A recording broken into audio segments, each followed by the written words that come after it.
Este centro de operaciones consiste en todo lo que es la factoría de los pozos y la fabricación de los yacimientos en sí. En el primer piso tenemos lo que es geonavegación y terminación de pozos, que es donde se terminan de construir los pozos. Y en el segundo piso contamos con un centro de monitoreo y de control de las variables de todos los pozos e instalaciones que existen hoy en Vaca Muerta o en el no convencional de YPF. En el tercer piso hay oficinas en el cual viene el personal de YPF a trabajar en sus tareas diurnas, y en el cuarto piso tenemos, donde estamos ahora, lo que es simulación de tanto de perforación como de operaciones de pozo. Nosotros podemos monitorear todos los problemas que existan en campo, ¿sí? Porque justamente lo que hacemos es monitorear y controlar las variables que en campo se levantan.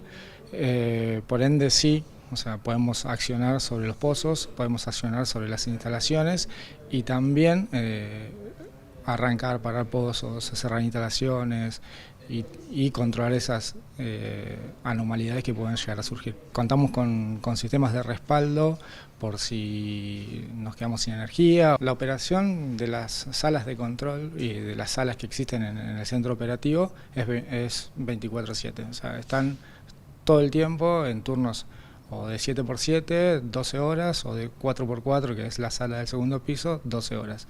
O sea, siempre hay personal de YPF operando las instalaciones o monitoreándolas desde este centro de control. En el primer piso hay geólogos, ingenieros, en el segundo piso también hay ingenieros y técnicos, y también personas con muchísima experiencia en campo. Esto es importante porque la toma de decisiones en tiempo real y la impronta que hay que tener para hacer que las cosas se hagan es mucho más fácil cuando tienen esa experiencia y esa preparación. Dentro del no convencional o de la BIPINOC está dividida en dos regiones, ¿no? Este y oeste, en la cual en el este vemos todos los que son activos de petróleo, en el oeste vemos lo que son activos de gas, en la cual cada instalación y cada pozo nos genera alguna variable o algún dato que tengamos que monitorear. En el este, alrededor de 21.000 variables son las que nos llegan desde campo a la sala de control, y en el oeste, alrededor de 12.000. Es parte del proceso controlar esas variables y tenerlas ajustadas para que el proceso sea continuo. El centro nos aporta a ser más eficientes y a detectar, por ejemplo, mermas tempranas de producción. Nosotros podemos ver si algún pozo está teniendo algún problema en su producción o alguna instalación esté viniendo o venga con menos producción de la que venía el día anterior. Estamos a 100 kilómetros de donde suceden las cosas, entonces por ende necesitamos que las instalaciones y los pozos sean seguras, y nosotros desde acá podemos monitorear para no tener ningún evento.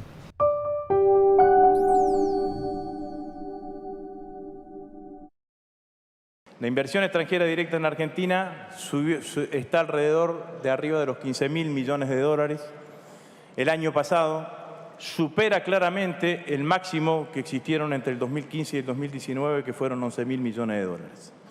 Por lo tanto, esta idea de que cuando gobernamos los peronistas / populistas la inversión extranjera directa no viene en la Argentina es una idea que habría que desestimarla o dejarla fuera de la caja de herramientas que tienen algunos dirigentes opositores cuando nos atacan a nosotros, porque la realidad es que hay inversión extranjera directa en Argentina y que suele ser esa inversión extranjera directa superior a la que sucede en otros gobiernos de otro signo político. Sin duda que esta inversión extranjera directa también accionó positivamente en lo que significó el crecimiento económico del año pasado, que por segundo año consecutivo tuvimos crecimiento económico de un 5,4%, que generó, a mi criterio, uno de los datos más positivos que tiene nuestro gobierno, el gobierno del presidente Alberto Fernández, que es la baja permanente de la caída de la desocupación en la Argentina. La desocupación en la Argentina hoy es del 6,3%. La Argentina hoy tiene mayores niveles de ocupación en las provincias del interior del país que en el centro del país. El noroeste argentino es uno de los lugares de menores niveles de desocupación, 3,9%. La Pampa húmeda, digo, el núcleo central de la Argentina, y el conurbano bonaerense se elevan al 7%, y eso es lo que da ese promedio del 6,3%. Pareciese que es un indicador ahistórico, producto de lo que ha sido la evolución de nuestro país. Hoy es más fácil encontrar empleo en las provincias del interior de la Argentina que en el conurbano bonaerense. Y ese es un dato claramente positivo cuando uno se imagina el desarrollo integral de la Argentina. No se me escapa que muchos de estos indicadores están traccionados por determinadas actividades económicas, la minería, la explotación hidrocarburífera. Y que seguramente serían muchísimo mejor si a esas actividades extractivas le incorporamos valor agregado en origen, que creo que es el gran desafío que tenemos en los próximos años.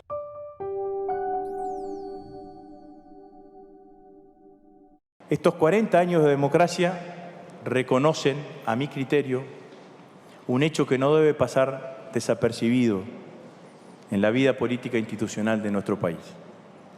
Lamentablemente, el año pasado volvió la violencia política a la Argentina.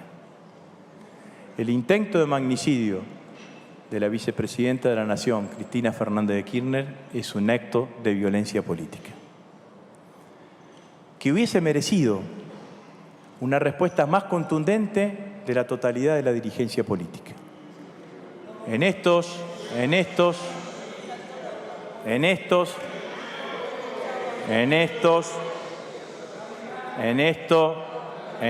ya lo voy a decir, todavía, Hernán, todavía estamos esperando la condena de la presidenta de tu partido.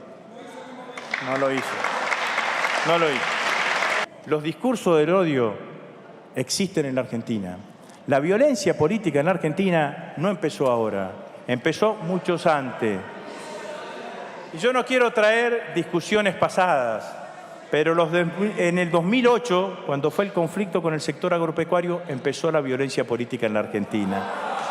Esa fue la primera vez, esa fue la primera vez que yo vi un cartel que decía yegua, refiriéndose a Cristina Fernández de Kirchner. Y miren, voy a contar una cosa de la cual fui protagonista. Había terminado el conflicto con el sector,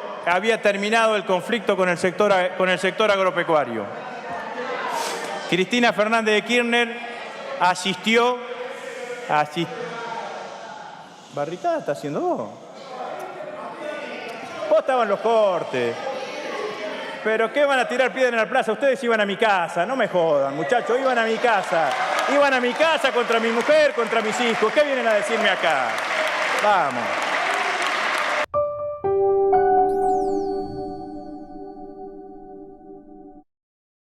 En la provincia de Buenos Aires, aún en entornos rurales preciosos como es Pehuajó, a veces muy prósperos para algunos sectores porque son zonas de muchísima fertilidad de los suelos, tenemos en la provincia de Buenos Aires 81 basurales a cielo abierto. Son pilas enormes de basura. ¿Por qué digo de basura? Porque se trata a los residuos como si fuera puro descarte.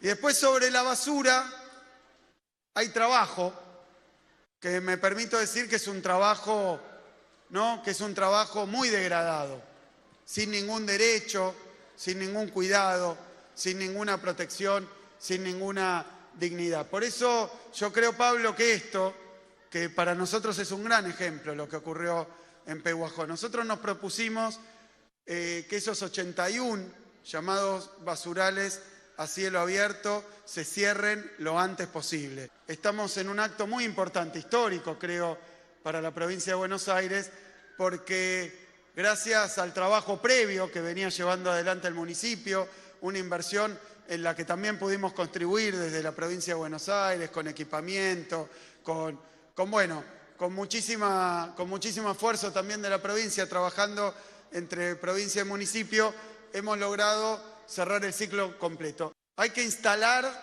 pero no es instalar un software en una computadora.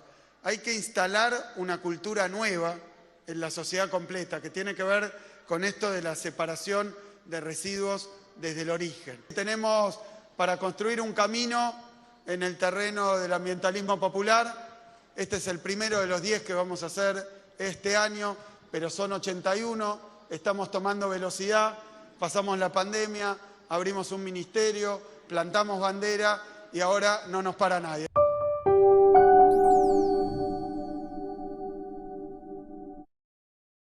Que no haya impunidad, que se aclare bien quiénes fueron los responsables y que se finquen de manera específica las responsabilidades y se castigue de conformidad con la ley a quienes hayan causado esta dolorosa tragedia. No vamos nosotros de ninguna manera a actuar en forma injusta ante esto que es tan doloroso, tan triste para nosotros. No hay ningún propósito de ocultar los hechos, ningún propósito de proteger a nadie. No se permite en nuestro gobierno la violación de derechos humanos, ni se permite la impunidad.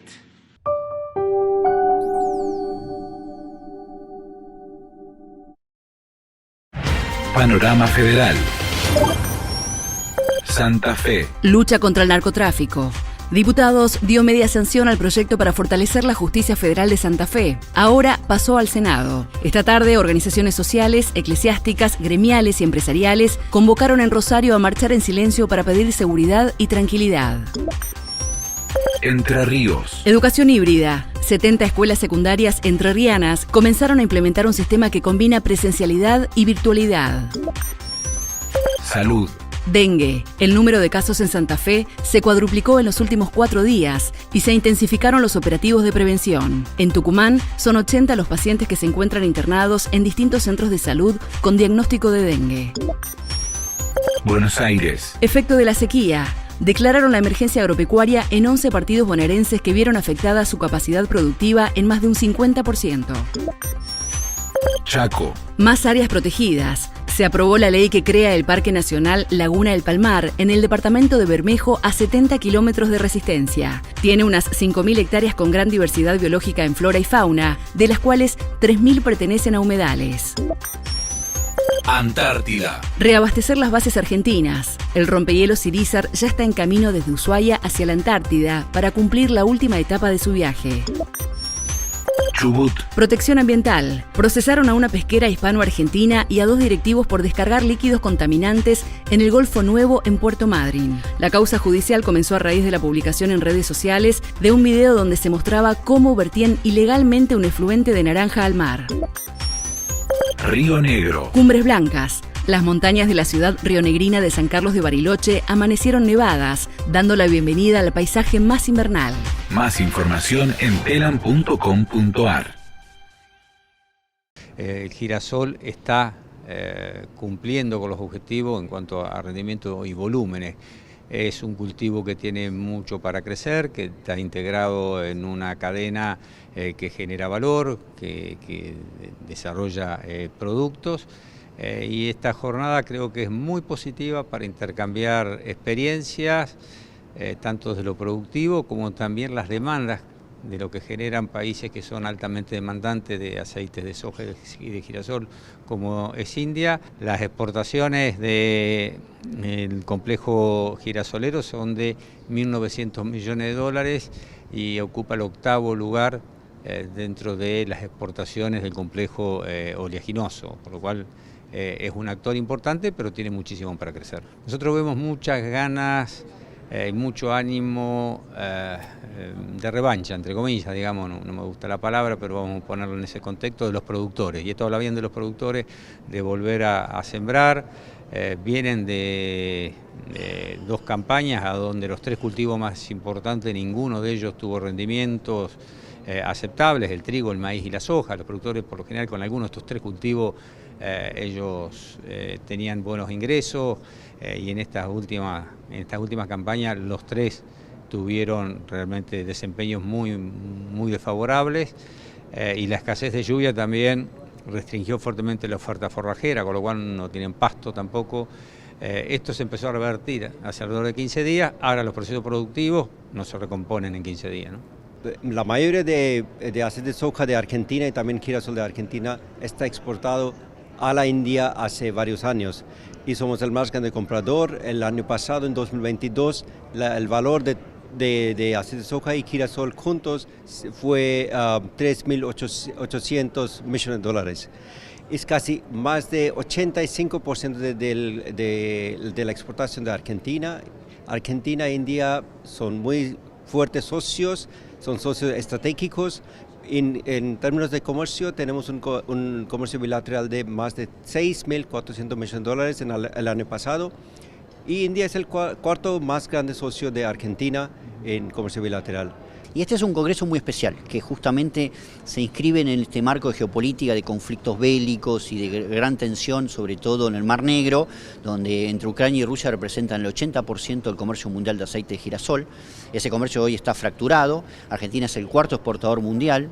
Solíamos ser hace 30 años atrás el primer exportador mundial cuando nuestros campos estaban llenos de girasol.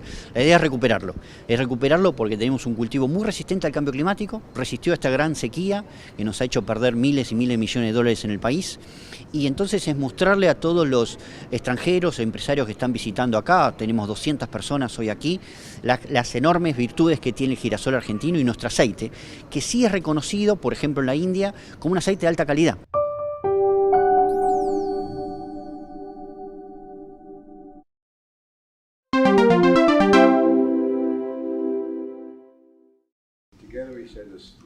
Seguiremos defendiendo los valores que compartimos inclusive en las Naciones Unidas, así que muchísimas gracias por la posición que ustedes han tomado, donde unidos hemos condenado la agresión rusa ante el pueblo ucraniano. Y creo que tenemos una muy buena oportunidad para seguir profundizando nuestras relaciones económicas en diferentes temas de cooperación, como energía limpia, minerales críticos, tecnología y seguridad, entre otros. Y en realidad, como estamos comenzando nuestro próximo ciclo de relaciones, trabajemos juntos para el beneficio de todos. Yo creo que tenemos una gran oportunidad después de 200 años de diplomacia. Y yo quiero agradecerle, señor presidente, porque su gobierno colaboró con Argentina y con todo el continente donando vacunas que sirvieron de mucho para erradicar el virus de nuestra tierra. Hemos podido hablar más de una vez sobre los problemas económicos que la Argentina enfrenta y que heredé como presidente. Y yo quiero también agradecerle porque su gobierno siempre nos acompañó en los organismos internacionales. Nosotros vemos el grave problema que ha creado la invasión rusa a Ucrania. Como usted ha dicho, hemos acompañado la posición en Naciones Unidas de condenar esa invasión. La guerra ha generado un daño inconmensurable a la economía mundial. Tenemos que trabajar mucho juntos, unir esfuerzos para que esa guerra termine, para que deje de llevarse vidas humanas y para que la economía del mundo se recupere. Cuando la FAO anuncia que hay más de 300 millones de personas que pueden pasar hambre, la verdad es cuando me doy cuenta que la paz es urgente. Así que todo lo que podamos hacer y trabajar juntos para que la paz se consolide cuanto antes, creo que será muy bueno. El mundo demanda alimentos, el mundo demanda energía y todos esos bienes los tenemos en nuestros países y los podemos producir en nuestros países. La preocupación por el cambio climático es común también. Usted sabe que la Argentina está padeciendo la peor sequía desde 1929 que su historia registra. Esto ha complicado mucho nuestra economía. Which has very much complicated our economy. Y esa nueva realidad se la estamos planteando a los organismos de crédito. Así que espero que nos sigan acompañando como estuvieron hasta ahora. Al llegar a Washington, vi que las banderas flameaban a media asta. pero quiero expresar públicamente mi apoyo a su iniciativa de regular la venta de armas en Estados Unidos. En mi país hay quienes proponen que las ventas de armas se liberen para defenderse. Yo valoro mucho su iniciativa. So I deeply value your initiative. Y sepa que tiene en mí un aliado absoluto.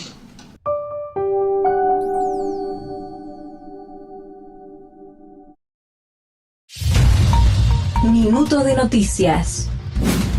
Alberto Fernández agradeció a Joe Biden por su apoyo en los organismos internacionales. Sergio Massa se reunió con el FMI y el organismo se encamina a aprobar la revisión del acuerdo. El Papa Francisco tiene una infección respiratoria y pasará algunos días internado. Cristina Fernández dijo que desde el norte llegan refuerzos al partido judicial para la proscripción. El jefe de gabinete, Agustín Rossi, cuestionó a la oposición y dijo que quieren ver desaparecer a Aerolíneas Argentinas. Jay Mamón negó el abuso, pero admitió que tuvo una relación con Lucas Benvenuto. Indonesia no organizará el Mundial Sub-20 y crecen las chances de Argentina. Más información en telam.com.ar y en nuestras redes. Quiero hablar de otra empresa, que es Aerolíneas Argentinas. Algunos dicen que es un avión que vuela. Es un poquito más que un avión que vuela. Aerolíneas Argentina hoy es una empresa reconocida en el mundo. Tiene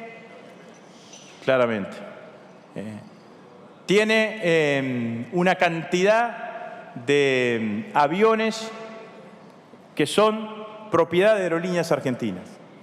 Ha abierto su capacidad de negocio, su capacidad comercial, fundamentalmente a los transportes de carga. La mirada de Aerolíneas era claramente el transporte de pasajeros.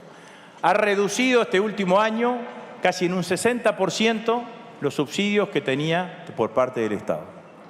Entonces, la discusión que hay que hacer no es si es un colectivo que vuela, sino que hay que sentarse seriamente y discutir si quieren o no quieren aerolínea de bandera, y si no quieren aerolínea de bandera, qué es lo que proponen.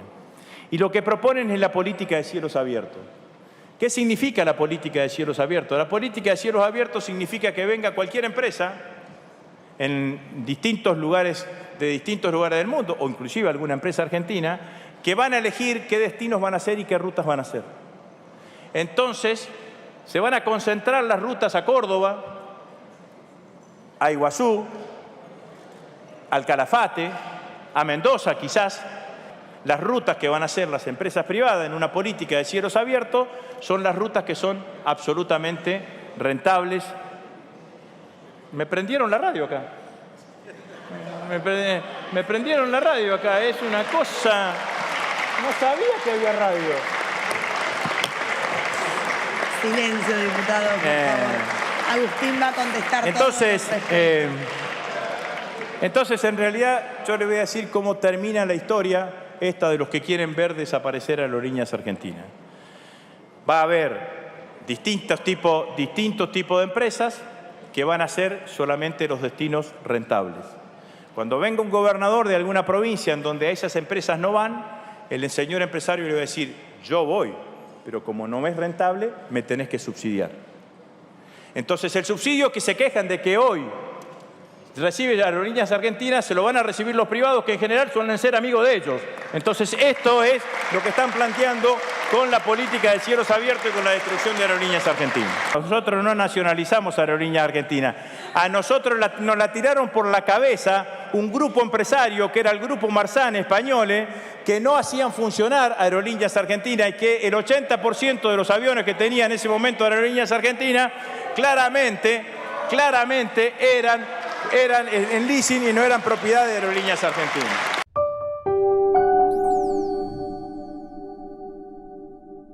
Cuando asumí como jefe de gabinete, entendí claramente que todo lo que había pasado y sobre todo lo que podía llegar a pasar en materia de disputa política en la ciudad de Rosario y en la provincia de Santa Fe alrededor de la cuestión de la inseguridad era en sentido contrario del objetivo que todos queremos, que es que Rosario vuelva a recuperar niveles de tranquilidad, niveles de de que nosotros podamos, los rosarinos, disfrutar de esa ciudad que en algún momento todos disfrutamos. El gobernador me planteó que tenía pendiente la apertura de la delegación de la UIF en Rosario. Para eso había que hacer un decreto que modifique el decreto reglamentario de la UIF, porque la UIF permitía ese decreto reglamentario colocar solamente delegaciones en una zona por región. Entonces, Santa Fe estaba entre la provincia de Santa Fe y la provincia de Córdoba, conformaban una región y había una delegación en la ciudad de Córdoba. Eso se subsanó inmediatamente a las 48 horas que yo había asumido como jefe de gabinete. La UIF ya firmó convenio con el gobernador. Entiendo que además hay una infraestructura ya predispuesta, que es donde funcionaba o funciona el ENAPRO, para que funcione la delegación de la UIF en Rosario, y claramente nos va a permitir ser más eficiente o coordinar de mejor manera en todo lo que significa las acciones contra el lavado de dinero, de los cuales el narcotráfico es una de las actividades que más necesita del lavado de dinero por el volumen de dinero que produce. Se aumentaron en una cantidad de 400 los efectivos federales que están destinados a patrullar la ciudad de Rosario.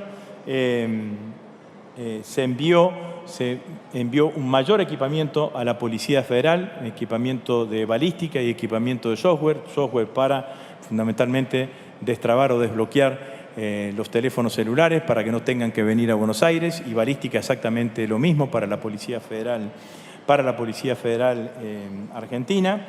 Saben ustedes además que hace mucho tiempo que yo vengo pidiendo que en Santa Fe un acuerdo entre los partidos políticos democráticos para avanzar en un plan maestro, si se quiere, póngale el nombre que quiera, en materia de seguridad, y creo que ese claramente es el camino. Significa no debatir, no criticar las cosas que se hacen mal, porque claramente tenemos funciones distintas, oficialistas y opositores.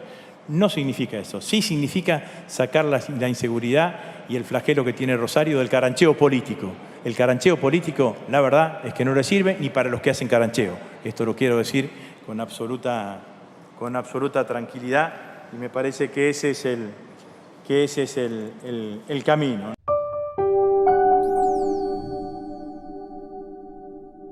El presidente Biden destacó en más de una ocasión que hay algo que nos une, que es haber recibido de los gobiernos que nos precedieron una economía destruida y de la necesidad de afrontar las dificultades que esa economía en mal estado genera en un mundo que además tiene muchísimos problemas económicos. La posibilidad de unir esfuerzos Estados Unidos, México, Brasil, Argentina, para ver de hacer un gran proyecto de alimentos para el mundo en un momento en que el mundo necesita alimentos. Sería muy injusto y muy ingrato si no dijera que el gobierno del presidente Biden siempre nos acompañó en las negociaciones con el Fondo Monetario cuando el país estaba en muy malas condiciones de poder negociar. Le expliqué al presidente Biden que objetivamente la sequía que la Argentina vive, la mayor sequía, la peor sequía desde 1929, le ha significado a la Argentina unas restricciones muy fuertes en sus ingresos y que por lo tanto teníamos que armar una suerte de puente que nos permita llegar al año entrante, donde las posibilidades de recuperación de la producción agrícola, el mayor desarrollo de Vaca Muerta, pues ya tendremos funcionando el gasoducto y ya seguramente estarán en marcha los proyectos de plantas de licuefacción de gas, nos abre una gran oportunidad. Y también en el litio, donde Estados Unidos es el primer comprador de litio a la Argentina. Me dijo que él está convencido que los organismos internacionales de crédito deben darse una política específica para los países de renta media. El presidente Biden sabe perfectamente bien cuál es mi posición respecto de la guerra de Ucrania. La invasión Rusia a Ucrania en un mundo que funciona con reglas de multilateralismo es inadmisible. Es inadmisible. Ahora, eso es tan cierto como es cierto que tenemos que hacer lo necesario para ponerle fin a esta guerra. Porque la guerra, cuanto más tiempo se prolonga, más daño le hace a la economía del mundo y en particular a las economías del hemisferio sur. Hoy un senador republicano, Ted Cruz, presentó un proyecto de ley pidiéndole al gobierno de Biden que investigue a la vicepresidenta Cristina Kirchner y a otros funcionarios de su gobierno para determinar si deben ser sancionados por corrupción. Quería preguntarle si usted cree que la situación judicial de la vicepresidenta puede ser un problema en la relación bilateral con Estados Unidos y si había hablado con el presidente Biden acerca de Cristina Kirchner y la corrupción en la Argentina. Gracias. No, el presidente Biden obviamente no tocó para nada ese tema, que solamente es producto de un delirante político de los Estados Unidos. Marginales políticos hay en todos lados, también en los Estados Unidos. Tengo todo mi empeño, todo mi esfuerzo puesto en la gestión de gobierno, que creo que es lo que la Argentina necesita de mí en este momento. Es un momento muy difícil para la Argentina por esa sequía de la que antes hablé. Tengo toda mi cabeza metida en ese problema, junto al ministro de Economía, junto al canciller, junto a todo mi equipo. Y la verdad es que no estoy pensando en mi reelección. Sí estoy pensando en la victoria de nuestro espacio. Y para eso estoy trabajando.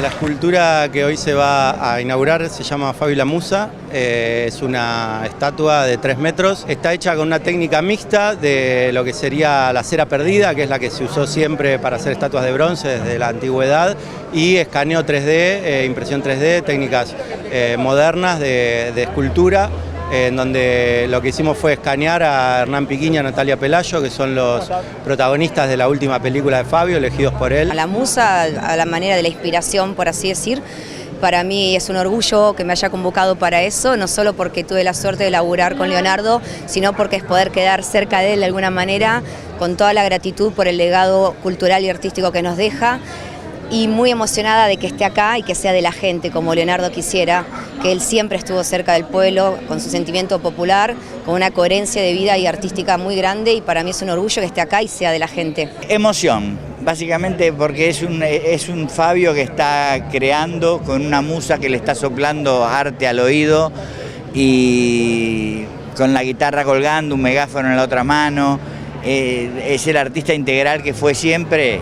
Está realmente en la escultura está el espíritu de lo que era Leonardo Fabio. No, sabiendo que mi papá estuvo prohibido tantos años en la Argentina, me parece algo fantástico que se estén haciendo toda esta clase de homenajes, de estatuas, monumentos, murales. Entonces es algo muy lindo, la verdad se siente un orgullo muy profundo, una hermosa sensación. Sin duda, él tenía esa característica de lograr sintetizar en su canto y en su cine esa expresión de todo un pueblo. ¿Cuánto le debemos? Por eso la alegría de estar aquí, querido Leonardo Fabio. Estamos orgullosos como cineastas y como argentinos de todo lo que nos diste.